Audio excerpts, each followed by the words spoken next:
Have you ever wondered, what if history restarted? In Minecraft, what if there was a server that took humanity at its core and recreated civilization? There are many other YouTubers who have done this, but I wanted to do this in a little bit of a different fashion. I loaded up a natural world. I put some command blocks, some borders, the like. I modified this world and I wanted to recreate history and showcase a new birth of civilization. So today I'm going to show you the story of how the early modern age shaped in my factional civil world. This video will be posted a couple of days after the server was made. I've already posted a recap, so you can go ahead and look at different information separate from the lore, but this is going to be focused on lore and civilizations and the like. In this history and in this world, humans have a sort of difference. Everyone is a part of a different sort of ethnic group, essentially, and they all have their own fair share of power. Some are a little faster, some are a little stronger, and that is going to shape the growth of these civilizations. Before true civilization began, there were semi-complex buildings like these that shaped the first signs of human civilization. These are villages. They are essentially as civilized you can get without being civilized.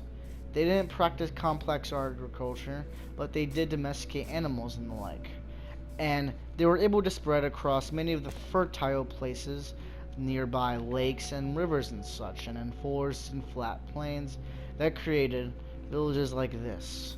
And the beacons here are to showcase who owns what. This dictates that this is a completely neutral and independent village. And this village could one day be conquered by any civilization that in the future could form. The first civilized people were mainly focused upon the water and the rivers, and the study of the water pushed the force and the focus of civilization at its forefront, which would lead to the first creation of the first nation, the people, the Pablos people, that will create the first nation, the Pablos Empire.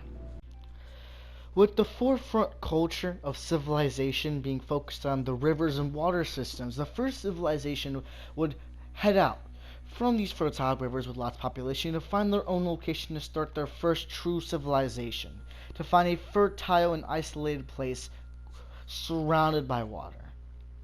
And of course, I think you know what's coming up.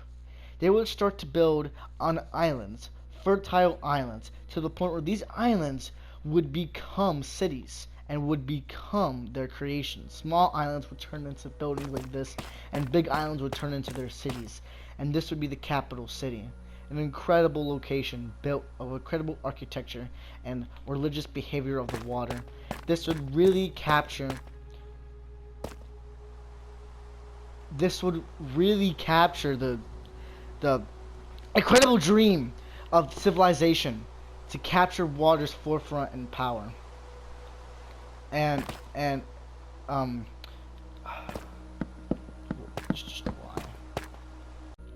as civilizations spread their control and more civilizations pop up, the second civilization would pop up. These civilizations would be more focused on the land, of course, and would try their best to have civilizations that could not be easily raided by village folk and barbarians, as well as easily sustainable of incredible architecture. One of the largest ethnic groups, and a stateless nation essentially, called the Taliban. Yes, it's the Taliban ethnic group, and some share of its large population. They would create a giant architectural design, really just for religious purposes, to really convey their love for them to be led into combat and to win. And maybe because of their incredible design and architecture of this incredible monument, the first great monument, probably one of the great wonders, to really show in the future what this could change for conflicts that would happen. This is the next incredible civilization that would pop up, which would live amongst the fertile Gibraltar River and would create a very nice industrialized civilization called the Kazrian Kingdom. We can see some of its workers working on the incredible farms, the heart of Kazrio. Along the Great Baltar River, another civilization that would pop up. This civilization's history would not be very well known at this point of its ancient times. There are many different names to describe these people. The Kitsunes, the Mecha Empire. There are a bunch of different ways to call these ancient people, but there are going to be some times in the classical age or later ancient age that may provide more history to their architectural design and names of their architectural design being much more straight and unnatural than most. Throughout the early ancient age, there would be essentially no wars. Maybe some wars for a little expansion, but not any major wars. The only major wars to note are wars against villages, but there are a lot of threats and provocation. As civilizations grow in power, the Taliban, with the largest amount of population, without a lot of industrialization, becomes a warlike nation. You can describe them almost as like a horde in real life, where they are very military powerful, but not very industrialized. Throughout these civilizations growing, smaller civilizations or villages would start to become ruins. And you can look at some of these ruins and be like, damn! As the early civilizations grow, civilizations realize safety matters more than fertility. As farming grows more able to be easier output, for a large population like a Taliban, you would think they would need to live right next to a really good, fertile place. But instead, they focused on their warlike ability to have a lot of people to survive, not in the best conditions, but they can survive and gain power. These are some very high mountains. You may think it would be pretty hard to live on top of these. Like the Pueblo, they were never very successful in creating a powerful civilization before Columbus came. But the Taliban go to these mountains and start to create a sphere of influence, and they build their power here, where they construct incredible. Look at that right there. Look at their capital, their huts. Isn't it pretty amazing? And it's really creates a nice standing ground for their safety to move out and spread their power. And they could basically have like they were the first to have lots of like cities and like bases.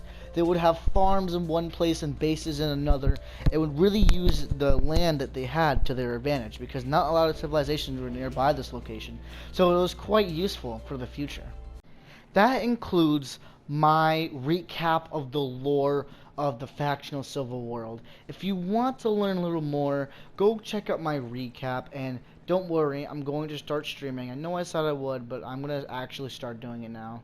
Also, the server is a realm, and if you want to join it, you can just comment or whatever, and then we can work it out from there. And you can join my PS4 chat group and Discord, and I'm really hoping this server turns out well. I'm not really looking at the future of the server being really viral. I'm just mainly trying to document the server. I'm going to make more lore videos, as well as general recap videos, and also streams, and stay holy.